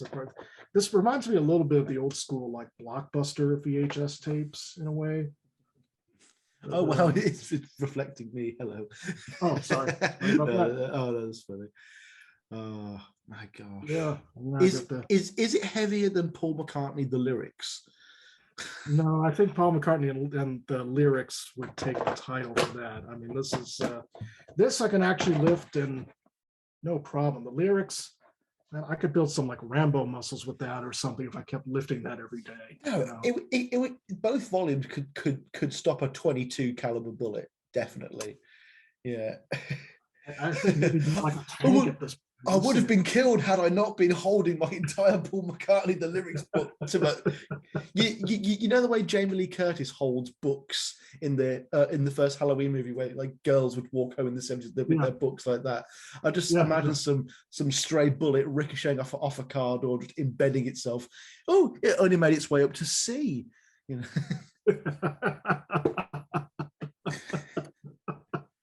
I can still read about Die Another Day. It's fine, No, yeah, exactly. It's No More Lonely Nights. Okay, that's safe.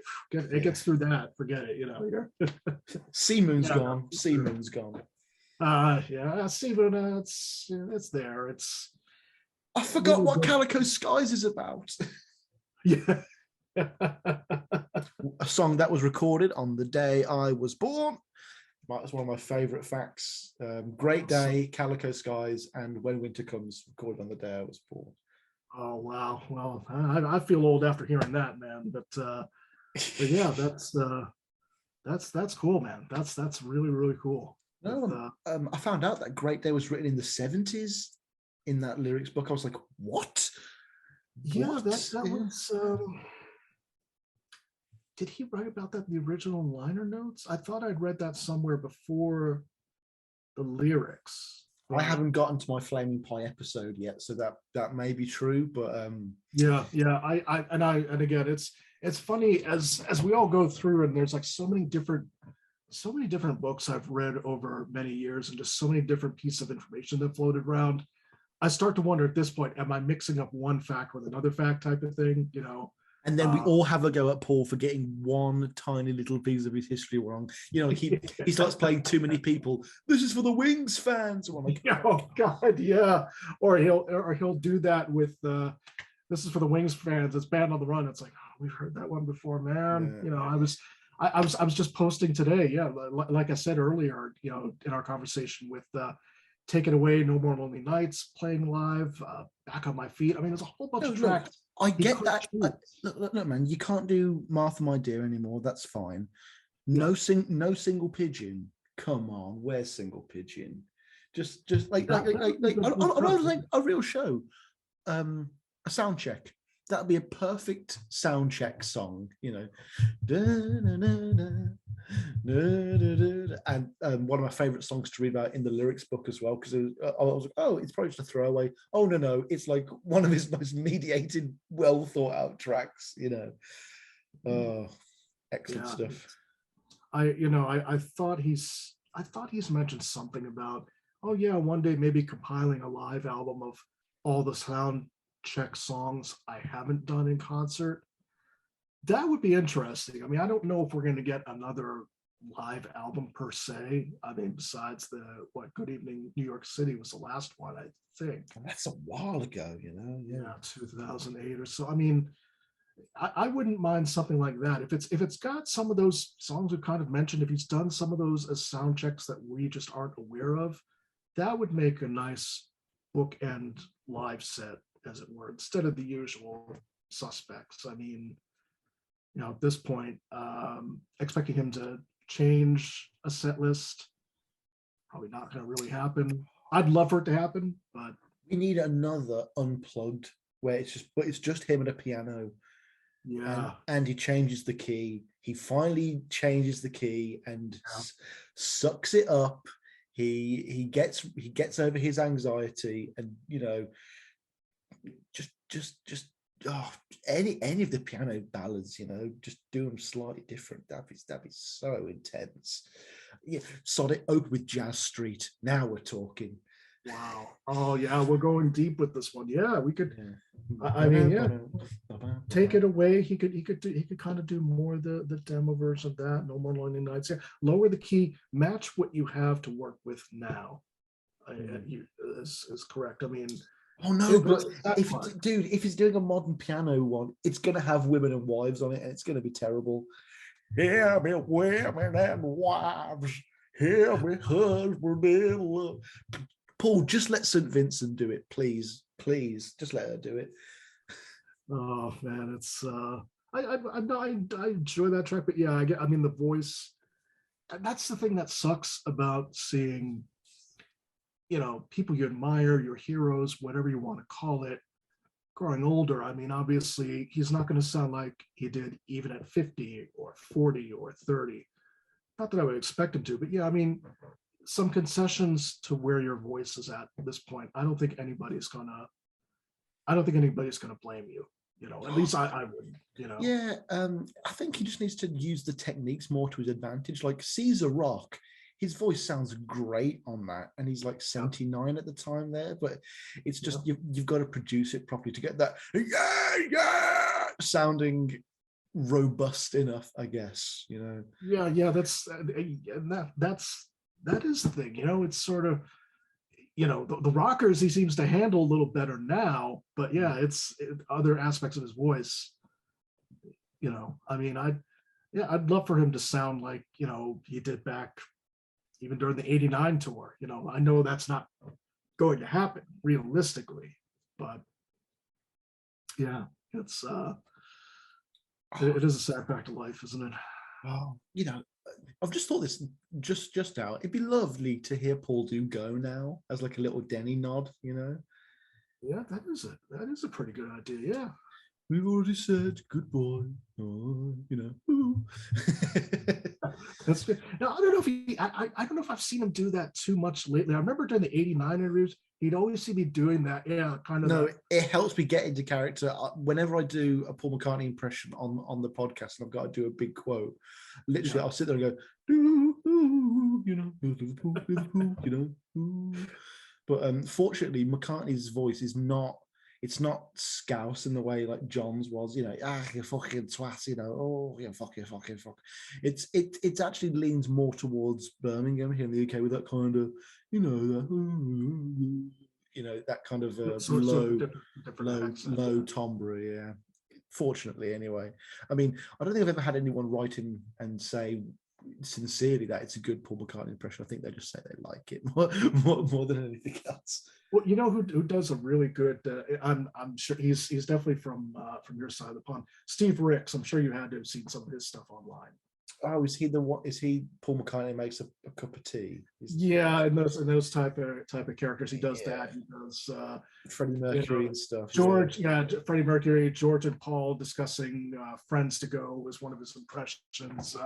I think he does a pretty good. I mean, he has the costumes and stuff to get into character, but. No, I remember when Lennon Naked came out, and my friend Tom just leant over to me and said, anyone in the wig and the circle glasses looks like John Lennon. Like anyone does. Like, yeah, that was. I remember they showed that over here because they also showed Lennon New York City as kind of the companion piece. It's another another great, DVD I enjoy. I mean, I've got stuff, from the other, obviously from the others as well that I go in that I review. I love them all for different reasons. With John, I could watch Peter Jackson do a documentary just like what he did with Get Back, with just footage from 1980 featuring John. I could watch the hell out of that. I mean, just go a deep dive into that. I really think he should handle all the documentaries going forward, in my view, at least. I mean, just the deep dive, the fact that you could clean up any footage that's out there, do a good solo documentary. There's so much left to do. Peter could do Paul's as well, definitely. He could definitely do Paul's. But, or do a combined solo years of all four, kind of tracking. Well, that might be more of a 16-hour cut, but hey, I'm down for that.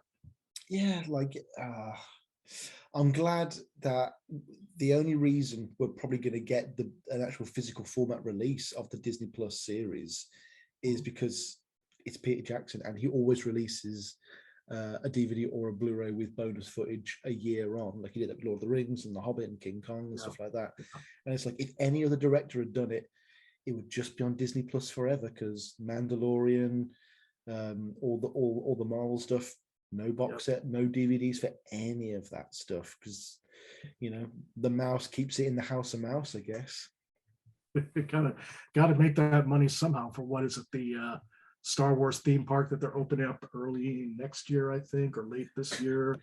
Mandalorian season 3. Yeah, the whole experience, which, God, $6,000 a night. No, I think I'm good. I'm just going to throw this out there. I bet season 3 of The Mandalorian, he's going to have an objective, and then someone's going to make him do something else first, so then that they help him with the thing he wants to do. I mean, it's a crazy idea, but I think that's. I think so. It's going to feature stormtroopers shooting at him exclusively in the Beskar armor, not aiming for like his leather arms or anything. Just the helmet and the impenetrable breastplate. Just aim for them solely, and I reckon there'll probably be more original trilogy references to make fans go, just throwing it out there, You could be right. I think you might be onto something there. Oh my God, are they going to bring back Leia? Are they going to do Leia in The Mandalorian? Oh my God, now that would be gauche. That would be pretty. I don't know. I mean, Chewbacca and Han. They haven't de-aged Harrison Ford yet. Yeah, they could do that. I mean, Lando versus Mando. Come on. Hashtag Lando, hashtag Mando. Which side are you on? Get Twitter all fired up, that could be. I mean, there's definitely going to be some side quests and stuff like that. We know where that's it's kind of going to go. I've definitely enjoyed Mandalorian. I think I'd like to see. We need to cut it down by about half. I think you could cut about half the episodes out. I think, and it would still be basically the same show. I will never forgive it for killing off Werner Herzog's character either. I was hoping he was the big bad. Which one was he again? So he was the one in the first series who talked like that. He was. He's looking for the child, and he's the client. Yeah. That's right. Yeah, I totally forgot, because you've got Giancarlo Esposito. He's basically portraying Gus from Breaking Bad again, which he does so well. Hey, I'm fine with that. Oh. The thing that always annoyed me with his seasons of Breaking Bad, they'd get Walt. He'd be on his knees with a gun to his head. Walt, I'm about to kill you now. Wait. I'm going to pull something out my ass. Okay, I will let you live for 2 more episodes. 2 episodes later, Walt, I am going to kill you. Wait. It's like, Gus, please just shoot him. I don't want a final season with the Nazis and the machine gun in the car boot, because it's going to suck. Sorry, don't get me started on Breaking Bad. I'm just about to finish Mad Men, and I'm like, why does no one care about Mad Men as much as Breaking Bad? Because it's way better.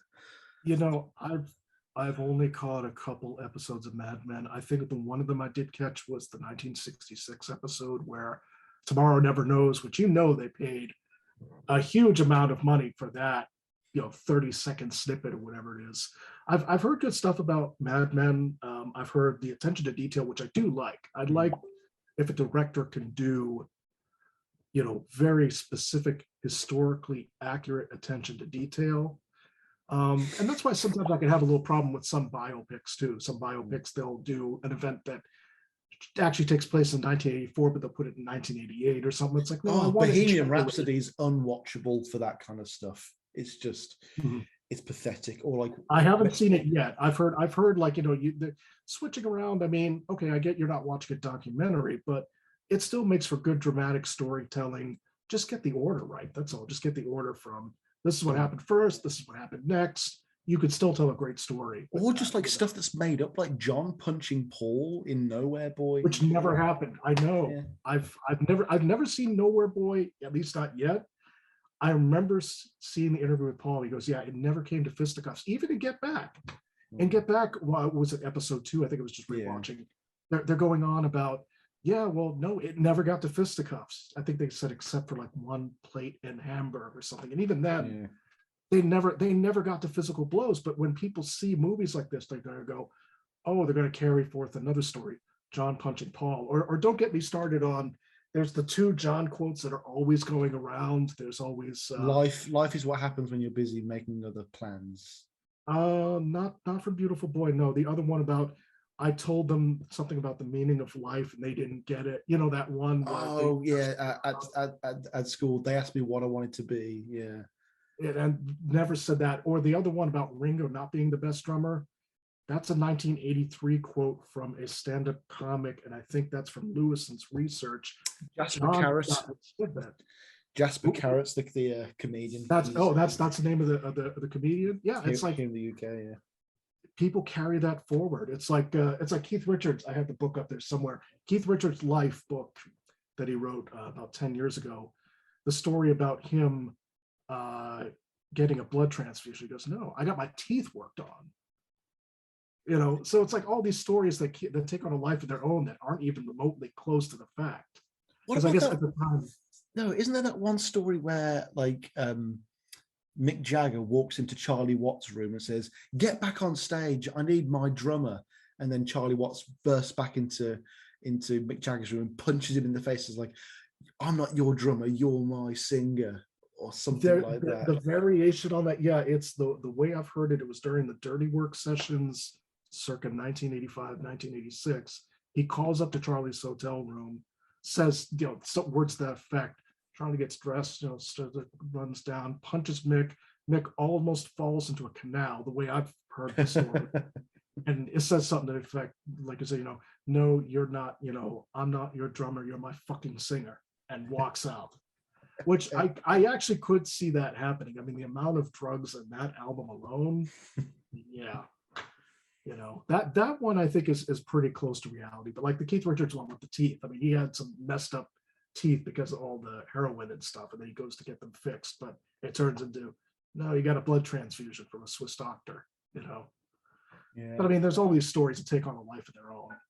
There's the Rod Stewart one about how they had to pump his stomach full of unmentionable fluids. Yeah. I've heard that one. Yeah. Marilyn Manson removing his 2 bottom ribs.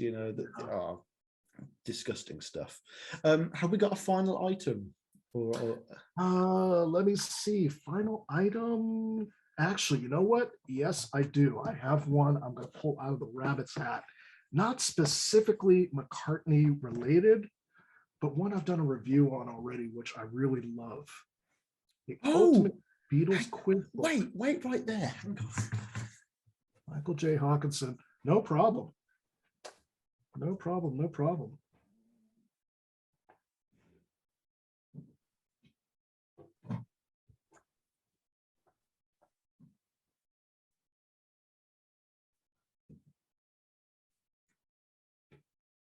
Just looking through the book right here. And let's see. He has returned. All right. I can't quite reach it, but I do have it. I've got that book. Oh, it's so good. It's impossible. It's impossible. You can't do it. It's basically this book I think he's got a lot of it right. I mean, for the fact that it was written what in 90, Pre-internet, yeah. 91, yeah, pre-internet. So he's, he had to research all these questions. It's got the Broadstreet section, which yes, I do love. I'll admit that. But, you've got all this stuff in here, and the beginning of it. There we go. Welcome to Beatles Trivia 102. Glad you elected to take the class. I'm going to assume you're already aware of who the Beatles drummer was before Ringo. Scrambled Eggs was the working title for Yesterday, and the last album the Fabs recorded was Abbey Road. So we'll dispense with those questions straight away, which I love. I mean, I love that he actually goes into the solo years with this book. There is way too much stuff that goes into the group years. Not that there's anything wrong with the Beatles group years. Obviously, they accomplished a lot. I think nothing personally could top Abbey Road for me. That's the album to beat all across the board. But given that, there's so much rich history with, the solo careers. Look, we got a little insert for Julian right there. It looks like circa 1986, 88, something like that. Look like Boy George there. Yeah, he kind of, hold on. Yeah, let's get back to that. Instant Karma Chameleon. Yeah, he does. Yeah, that kind of, it is kind of that. Kind of that 80s style look there. But he's just got so many great questions in here. If you were to pop one of these questions and I hadn't read the book in a while, I may not know the answers to it. There's so much stuff in here. He's got one good photo. Oh, here we go. LA Forum 1989. Here we go. Paul in concert with Robbie. Excellent. Robbie, yeah. Which great book. Really, I think, I know it's not easy to find this book, but I think there are copies on eBay, right? Or am I imagining things? Like you could find it on the secondhand market. It's not super expensive. I think I got it in a big haul that a fan sent me. I was very lucky to receive it. Oh, nice. I did an episode of the podcast on it where I just got my friend Tom to read me questions from it, and I got like 3 out of 15 correct on each section. Like it was just, it's bad, and like it's one of the lowest reviewed episodes as well as for good reason, because I just show myself up massively at the time. Look, at the end of the day, we're all fans. There's no, I look at it as no gatekeeping in the fandom. In other words, you've got people, like yourself, you come at it from a different perspective. You're coming at it, as your era is, you're starting during the, Paul's comeback tour during 89, 90. You're coming at it from that perspective. I'll see other younger folks, way younger. I think I'm blanking on names right now, but even younger kids who are coming into it who may have been born like around the year 2000 or something like that. Coming out without preconceived notions with like, okay, this is how I'm approaching it. So I think that's the interesting thing about the fandom. Yeah, you've got Ethan, you got Lucas, you got Hudson. There's loads of kids, carrying this on. Like when I started this, I was one of the young kids. Now I'm swiftly becoming a Ken Michaels. One of the veterans. Top 10. I love Ken. And I'm kind of a chart geek that way too. I love No More Lonely Nights, number 6 in the United States, number 2 in the UK, only bested by Freedom by Wham as the number 1 single, and I forget what the number 1 single in the US would have been. I love looking up what was number 1 when a Paul McCartney or Wings song wasn't at number 1. Then you're gonna love this. Hold on, as I walk right off the camera. Oh no! What's it gonna be? Oh, here's a good reference book. I am gonna forget about it. Stuff is falling off. I don't care at this point. It's falling off my bookshelf because I've got it way too packed. I'm gonna do a future episode at some point on this right here. Joel Whitburn's top 10 charts, 1958 to 1997. This is why I do like having stuff in physical media. I get, it's all online. It's all, you can look it up, whatnot. But like, for example, all right, so let's look up No More Lonely Nights just as a real quick. What else was in the charts at the time? Yeah, so at the time, all right, so No More Lonely Nights is, let's October, Out of Touch. All right, number 6 as it's hitting its peak. December 8th, 1984. Yeah, Out of Touch actually is the #1 song by Hall & Oates. Killer track. Killer track, by the way. Wake Me Up Before You Go by Wham. I Feel For You, Shaka Khan. Wild Boys from Duran Duran. All Through the Night. Oh, Wild Boys, yes. No More Lonely Nights by McCartney. Sea of Love by the Honey Drippers. Robert Plant, I think, was the vocalist on that one. Penny Lover by Lionel Richie. Cool It Now by New Edition, and We Belong by Pat Benatar. Heck of a top 10, and that is from December 8th, 1984. So that's No More Lonely Nights. I think it's very highest peak US chart. Aside from Paul, that is the most 80s lineup ever. That is, oh my gosh. Pretty much, yeah. It's I think I saw Blue Jean a couple pages back. Another Bowie song I really enjoy too. I really enjoy a lot of stuff from that era, that kind of MTV, 80s era. But yeah, but this is definitely just, this is something, I know it's not Paul related, but if people could find a copy of this or an updated copy, kind of cool to have. Just for I hope there's an English version as well for our charts as well. And then you need one for the adult contemporary chart, and all the ridiculous charts there are in America. Yeah, I think at one point, what was it? Adult contemporary. You've got, I don't know if it still exists. You had R&B charts. You had probably a disco category at one point. I'm sure rock and roll as well. Yeah. All these variations where now it's a younger person's game now. So the days of Paul getting a top 10 hit, at least on his own, gone. That's why if anyone has a go at Kanye West in front of me, I go for them. That's one of the few things I do gatekeep. Things I gatekeep. Don't have a go at Yoko. Don't have a go at side 2 of Yellow Submarine, and don't have a go at the Paul McCartney Kanye West collaborations, because I love them. It's a top 10 hit. It made the charts. I'm gonna count it. To me, anyways, it's like somebody asked me, do you count Broadstreet as part of the canon? Yeah, if it's new material, I count that as part of the canon. When I do get to Run Devil Run, it's got new material on it. I'm going to count that as part of the canon. That's my personal take on it. It's got some sort of new material, so I would count it in any. Oh man, for me, Hey Jude's part of the canon for me. That album, I mean, it's good enough. It's not like golden oldies where it's like, ooh, what the hell is this? It does feel like a proper Beatles release, and I need to get it on vinyl. I need to get it. You can't get it here in the UK at all. So the single you can't get? No, the album, the Hey Jude compilation. Oh, okay, I get what you mean now. Yeah, the Hey Jude, the actual it's got the album from the last photo session or something like that on there. Yeah, it's a good collection.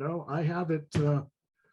I do have it on CD somewhere back in the way back archives. Ooh. Probably next to the Ark of the Covenant.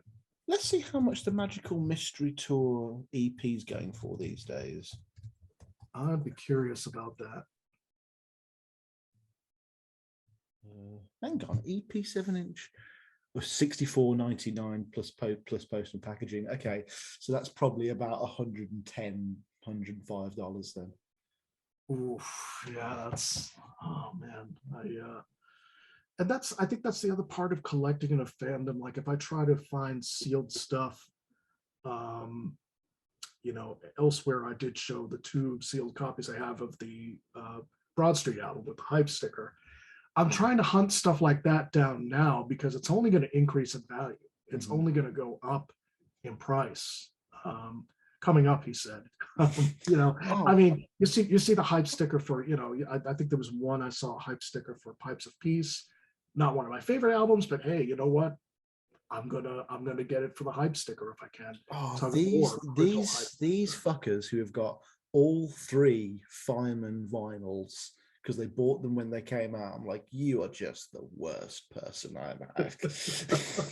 I don't have that. Full disclosure, no. I don't think I ever got any of the Firemen sealed. I don't think I've got any of the vinyl sealed for Fireman. Pretty sure I don't. I would remember getting, I know those are super. Do you have Off the Ground on vinyl? I don't have it on vinyl. Off the Ground, the complete works. I remember you used to be able to get it for. Oh, where he's holding the CD like that. Like.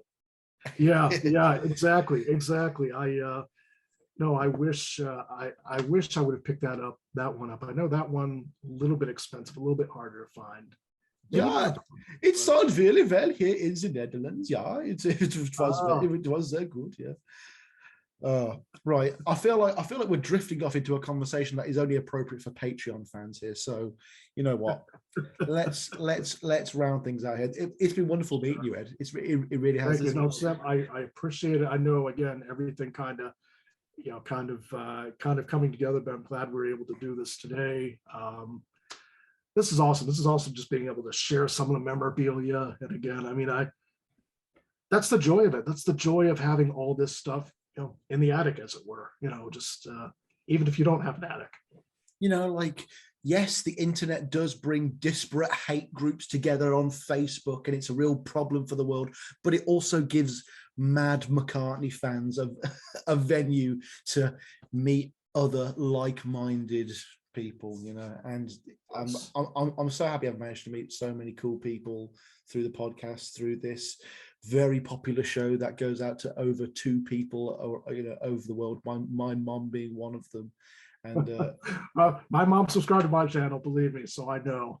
No, I was talking to a customer at my pub the other night. He went, "Yeah, I watched some Beatles stuff on YouTube," and he said, "I think one of them's called Joe May." I was like, "I know Joe," and he's like, "And I think the other one's called Beetle Brad." I know Beetle Brad, and he's like, "You know them too?" I'm like, "Have you not heard of Paul or Nothing, mate? Do you not know who I am? I am the 85th most important Beatle podcaster in the world right now." I'm the walls and bridges of Beatles podcasting. I'm known, but I'm down. I'm down. I'm down on the ground. Yeah, definitely. Oh, this has been a blast. I'm just thank you for having me on, letting me share the collection. I mean, this is only a little bit of it. I'm sure I may message back and forth from time to time and go, yeah, here's another item. But these are some things I've really treasured. And I think just for anybody collecting, whether it's worth just $1, $1 million, anything in between, it's the joy of it. It's the joy of sharing it with other people. It's definitely the joy of just kind of showing for something we all love and something that's really brightened the world, I think. And, going to see McCartney with your mom and dad, I can't think of anything better. I can't think of any better memories to make as a family. It's one of the best memories I've got. I know they're both going to be watching at different points and stuff, but much love to you guys to them, obviously, for taking me and taking me to the concert. We've spoken about it enough times over the years. But yeah, I mean, it's an honor to be on. I appreciate it. If it's okay to do a quick shameless plug here. Go for it. Yeah, so again, if people want to find me, I'm also on YouTube, Ed, also known as Call Me Mr. Broadstreet. So I just appreciate all the current subscribers like yourself, all the new subscribers. It's been an awesome journey. It's definitely it's a lot of work to go through, and it's fun homework. Awesome, dude. I did a Broadstreet episode a while back with Kit O'Toole. The recording is terrible because I lost half the audio files, and I had to use just her mic, and she was sat in her back garden. And I've always meant to redo a Broadstreet episode, so if I ever decide to do that, you can expect a call from me, good sir. I appreciate that. No, Kit's amazing, and I think that's the one thing I really love about the whole community is that everybody really is so supportive of each other. And I think for the most part, you're always going to get people in the fringes and stuff and whatnot, and that's fine. That's their thing. That's fine. But obviously the folks we've mentioned, most of the folks out there, very supportive of each other, very encouraging, and just showing and sharing really our different perspectives on what we enjoy. So it's been an honor. Awesome, dude. Thank you so much for coming on. Folks, this has been another episode of Macca in Your Attic. You know the score by now. This is a Paul or Nothing spin-off. My guest today has been Ed. He is Mr. Broadstreet. Go, links will be all down below as per usual. Keep listening to Paul. No more autographs. Peace and love. Peace and love. Bye-bye, folks.